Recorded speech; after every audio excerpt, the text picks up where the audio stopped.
reason why I decided to come to Project Veritas is because people need to know what's actually going on with Google. There's this facade about what they're doing, but what they're actually doing, what the employees are actually seeing inside the company is different. But the reason we launched our AI principles because people were not putting that line in the sand, and they were not saying what is fair and what's equitable. So we're like, well, we are a big company, we're going to say it. People who voted for the current president do not agree with our definition of fairness. They're not an objective piece, they're not an objective source of information.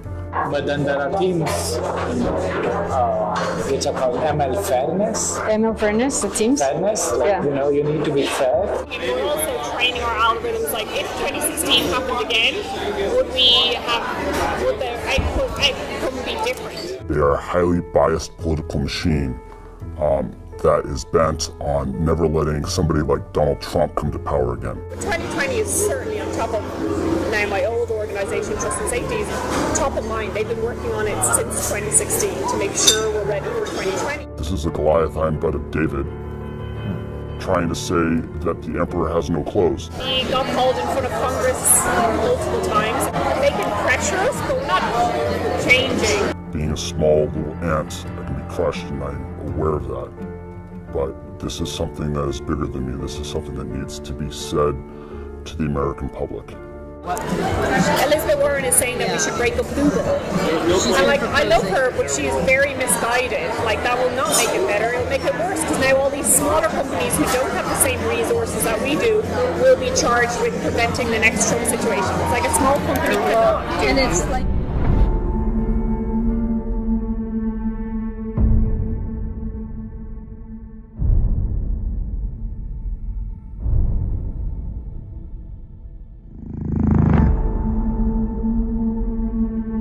Earlier this year, a Facebook insider exposed deboosting of conservatives on Facebook. That insider inspired someone at Pinterest to come to Project Veritas with his story. Last week, we released a report from the Pinterest insider Eric Cochran detailing censorship of pro-life and Christian content. The tech companies can't fight us all. Today, we bring you a Google insider, a brave man who came forward and brought us a story that will scare you. I think sunlight is the best disinfectant, and people need to start asking questions. A couple weeks before the Google insider came forward, Project Veritas secretly recorded with Jen Janai, a Google executive. Janai talks about making sure when people search for things through machine learning algorithms, Google's political agenda is always present. We all got screwed over in 2016. Again, it wasn't just us, it was like people got screwed over, the news media got screwed over, like everybody got screwed over, so now we're rapidly being like, what happened there? How do we prevent it from happening again? Right after Donald Trump won the election in 2016, the company did a complete 180 in what they thought was important. Before, they thought self-expression and giving everyone a voice was important. But now they're like, hey, there's a lot of hate, and because of there's a lot of hate, misogyny, and racism, that's the reason why Donald Trump got elected. And so we need to fix that. And we need to start policing our users because we don't like to have an outcome like that. We don't want to have an outcome like that to happen again. Yeah, let's talk a little about that. Tell me more about what you observed at these meetings right after Trump was elected. Who said it? What was said exactly? So the things that changed was that the TJFs, they started talking about the need to combat hate and racism online, and also at YouTube they had the same talks by the CEO Susan, and they talked about combating that and getting rid of unfairness. And so slowly they started introducing the concept of machine learning fairness. Jen Janai is the head of responsible innovation at Google Global Affairs. She determines policy and ethics for machine learning, or artificial intelligence. What we've learned is that AI is increasingly what Google Search is all about. The reason we launched our AI principles is because people were not putting that line in the sand, and they were not saying what is fair and what's equitable. So we're like, well, we are a big company, we're going to say it. Where my definition of fairness and bias specifically talks about historically marginalised communities, and that's who I care about. Communities who are communities who are in power and have traditionally been in power are not who I'm solving fairness for. Our definition of fairness is one of those things that we thought would be like obvious and everybody would agree to, and it wasn't. Like there are the same people who voted for the current president do not agree with our definition of fairness. Fairness is a dog whistle. It does not mean what you think that it means, and you have to apply doublethink in order to understand what they're really saying. And what they're really saying about fairness is that they have to manipulate their search results so that it gives them their political agenda that they want. And so they have to rebias their algorithms so that they can get their agenda across. You know, to unpack everything that she's saying that she wants the algorithm to be fair to a hand-picked representative of that community means that what she's trying to do is she's trying to sell you a product that is not objectionable. What she's trying to do is she's trying to sell a product that's not objective, that doesn't represent the will of its users, but instead represents the will of a group of people making decisions behind the shadows. So what did you find inside Google that was related to this idea of fairness? What I found at Google related to fairness was a machine learning algorithm called ML Fairness. ML standing for machine learning. And fairness meaning whatever it is that they want to define as fair. You could actually think of fairness as unfair because it's taking as input the clicks that people are making and then figuring out which signals are being generated from those clicks and which signals it wants to amplify and then also dampen.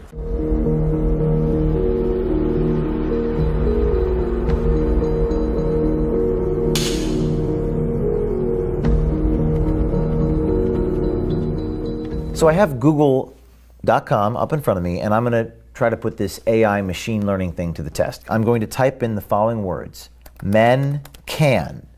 And I see men can have babies, men can get pregnant, men can have periods, men can cook. Do most people search for that stuff, or what is the company doing internally? You know, people aren't searching for this. This is literally coming from source of truth databases that they've selected represent the truth and that they are pulling this information from.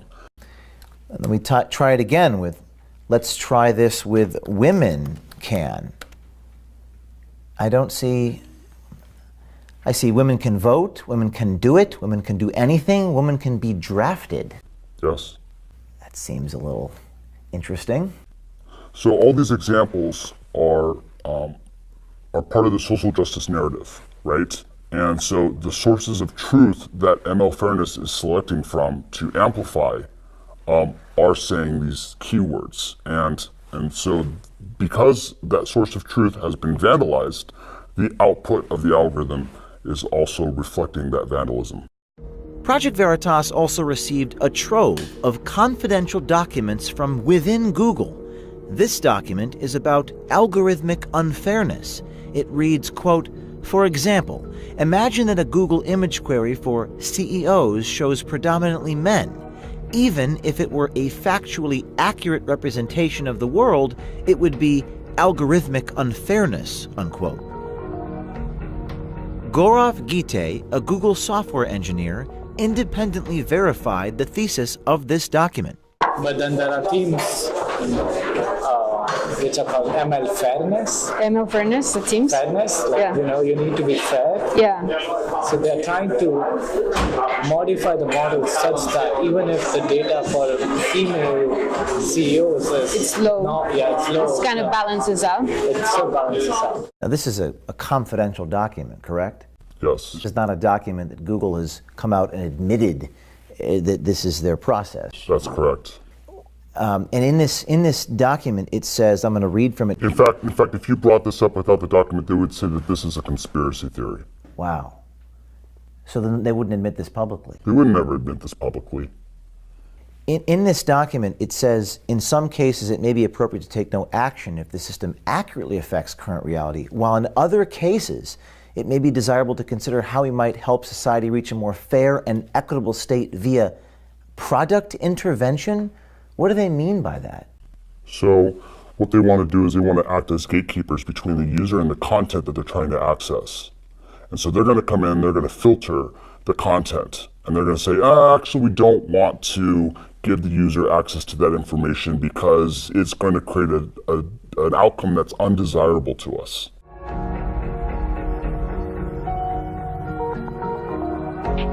So this was an internal-only Google document which says the goal is to establish, quote, a single point of truth for definition of news across Google products, unquote. What does this mean? When they mean single point of truth, what they mean is alignment with the narrative. And so the narrative is manufactured by establishment players, and what they're looking to do is they're looking to boost authoritative content.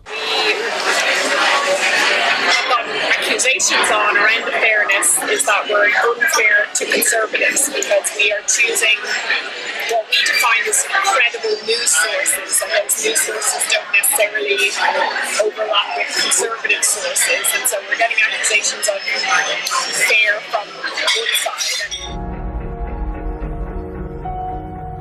Does Google have an editorial agenda? Does the company make news decisions? Is that what I'm seeing in this document? Yes.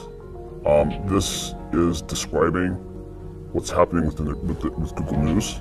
Would Google have a problem if people saw this document? Yeah, I think so. Why wouldn't Google want people to see this document? The reason why is because right here in some of these boxes, they're applying editorial, their editorial agenda onto the news sources. And if you were to expand that, you would see that there's machine learning fairness within these algorithmic checks. And they state right here that it's for crawlability and extractability, but in reality, it doesn't fall in line with their agenda. And if it does, it pops to the top, and if it doesn't, then it gets buried. Other internal documents expose Google's hopes for ML fairness. Training data are collected and classified. Algorithms are programmed. Media are filtered, ranked, aggregated, and generated. People, like us, are programmed. Sounds like social engineering, not search querying.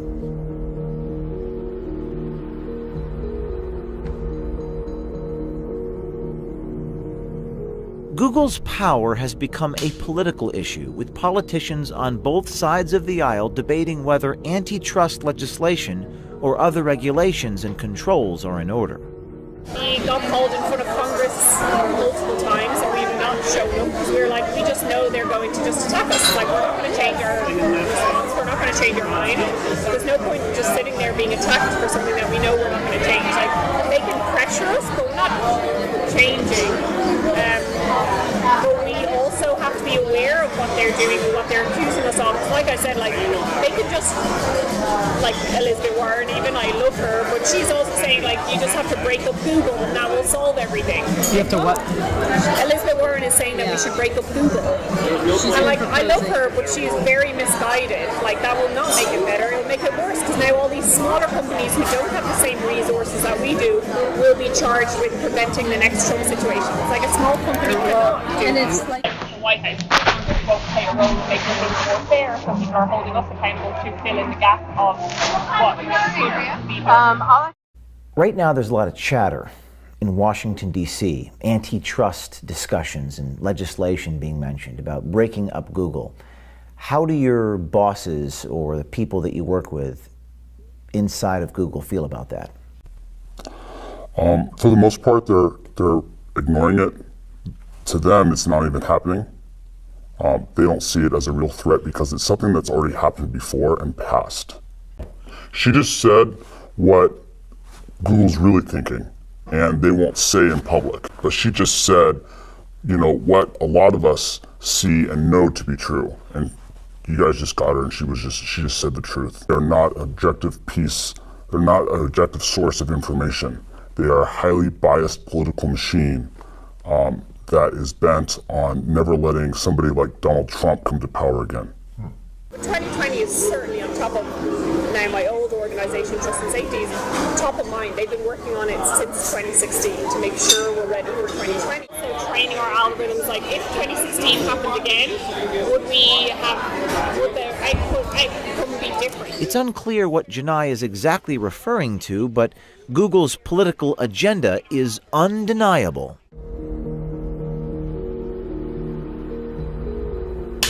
What are some other things I can type here? Hillary Clinton's emails are, it doesn't even give you a result.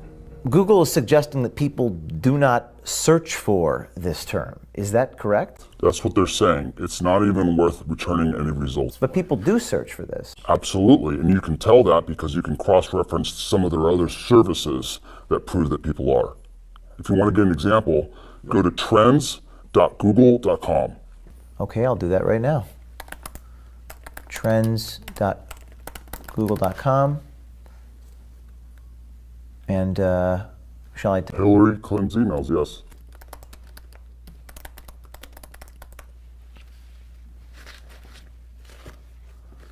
Okay, and set it to the last 5 years.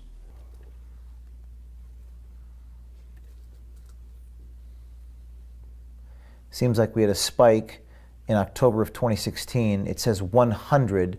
I guess is that 100? It's all relative. So in order to get an idea of the relative importance of this, you're going to want to compare it against another search term.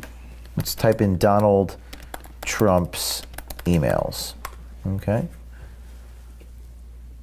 Show me what I'm looking at here. So what we see right here is relative to the search term of Hillary Clinton's emails, Donald Trump's emails has no search traffic.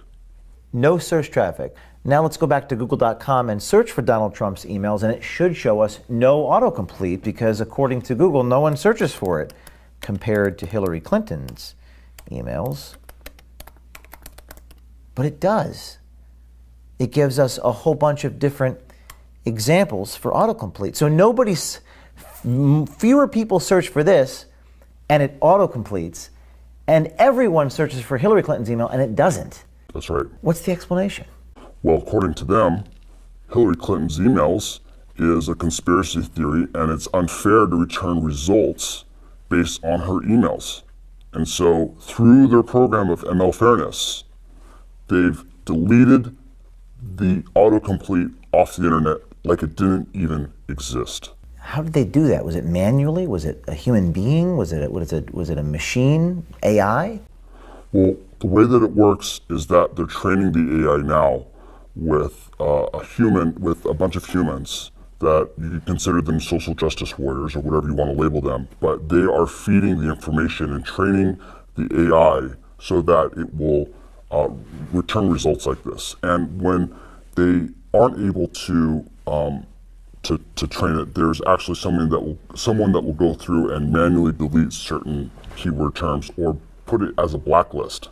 There's a lot of people filing bugs internally against Google, against these invalid results, and they ignore them because they've got no interest in fixing things that go against their social justice narrative or reduce what they consider to be fair. Google is protected by Section 230 of the Communications Decency Act.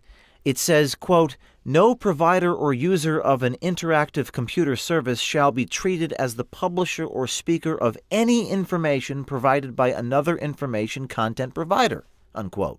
Meaning Google is not liable for any content on their platform. Some people think a solution is this Section 230 and taking it away.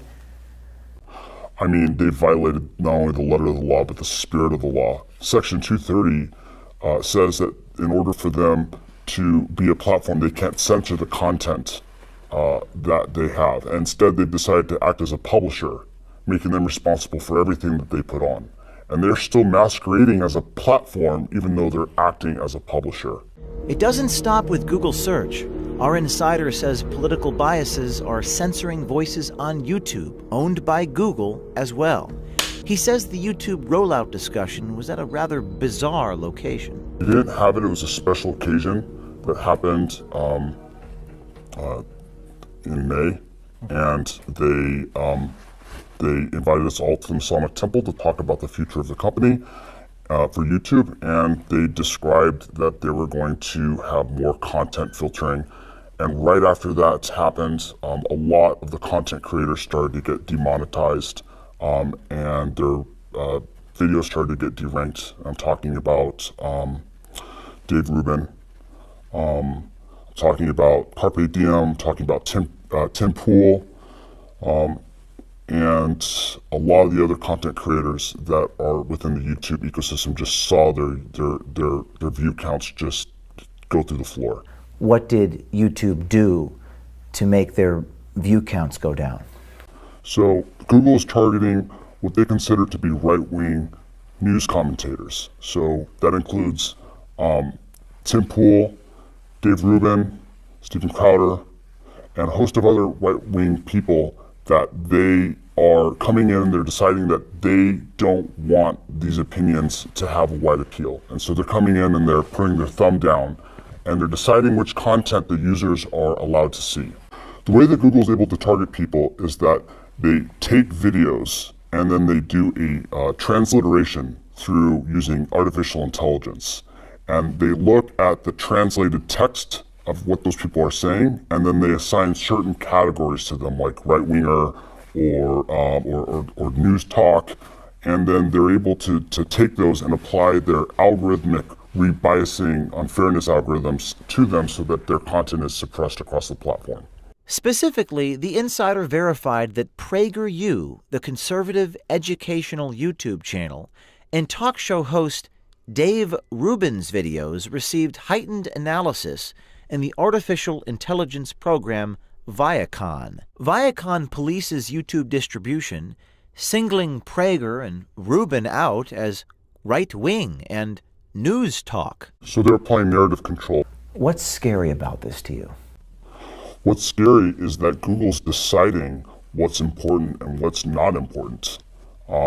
They are going through and they're effectively deleting conversations from the national narrative. It reminds me of a book called 1984, and that should have been a warning. 1984 should not be a user manual on how to run society. And Google's falling directly into that trap, where they're deciding what gets read, what gets consumed, what people are able to click on, what appears. It reminds me a lot of fascism. It's not just about burning books. When videos get pulled off of a platform, that's also a form of censorship. I've been living this for, years. And so, it's like, yeah, that's what it is. And for other people, it's shocking. But for me, it's like, this is why I'm coming forward. Because it is shocking. And people have no idea that it's happening. And they still think that Google is an objective source of information, and it's not. Are you afraid? I am afraid. I was more afraid, but I had a lot of difficulty with the concept of, my life ending because of this. But I imagine what the other world would look like, and it's not a place that I'd want to live in. What do you think is going to happen next for you? Hopefully I get away with it and nothing bad happens, but bad things can happen. I mean, this is a behemoth, this is a Goliath, I'm but a David, trying to say that the emperor has no clothes. And being a small little ant, I can be crushed, and I'm aware of that. But this is something that is bigger than me. This is something that needs to be said to the American public. This year, insiders approached Project Veritas and told their stories, exposing the giants in Silicon Valley. Thanks to the bravery and courage these insiders are showing, big tech is being held accountable. This is a watershed moment. It's not the New York Times or CBS News doing the work. It's individual citizens, anonymous heroes who put their careers on the line, and they've struck a nerve and found their voice at Project Veritas. People always ask me, what can I do? You can follow the lead of Eric Cochran and the Google Insider. You too can be brave, wear a camera, and contact us securely. ProjectVeritas.com/brave.